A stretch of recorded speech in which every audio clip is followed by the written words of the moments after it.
Hello and welcome to another edition of Real Talk. Thank you so much for joining me. Well, it's mid-February and of course by now we'll all be getting our credit card statements. I always think of February as the month that we pay back Christmas and all of our holidays. So no doubt everyone's feeling a little bit grim opening the mail or checking into the internet banking and seeing how much we have spent. But I think it's a really good opportunity to print off your statements and go through everything and actually spend the time to do a bit of fine tuning. Look at your insurance, look at how much you're spending on takeaway food, a bit of entertainment. Not that any of those things are bad, but just to try and harness the spending, get a little bit of savings going to pay back the Christmas credit card debt.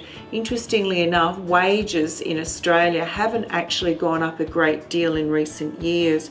So I started to do some research because of course the best way to get ahead is to use our surplus spending to drive towards our investment. When I actually did some analogy, the base wage here in Australia is still under $700 a week. In fact, just checking my notes, it's $672 a week is the base wage.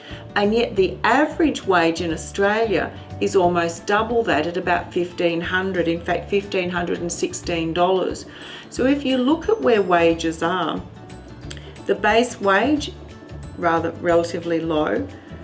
Medium wage is around about $78,000, and there's quite a lot of people that are working two jobs. We know that Australia's become the country of part-time work, so the amount of people who are actually working 40 hours a week or 37.5-hour week is actually changing, and more people are working part-time. Some people have got 2 and 3 jobs.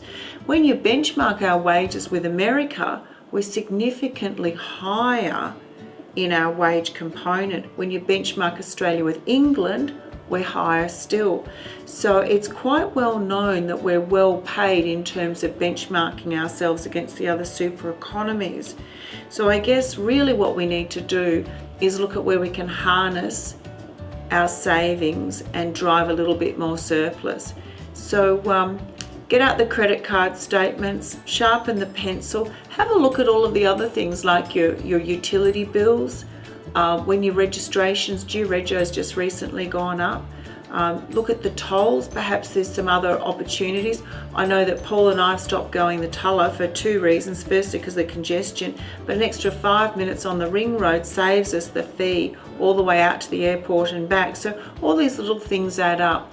Anyway, a bit of food for thought. Thanks so much for listening.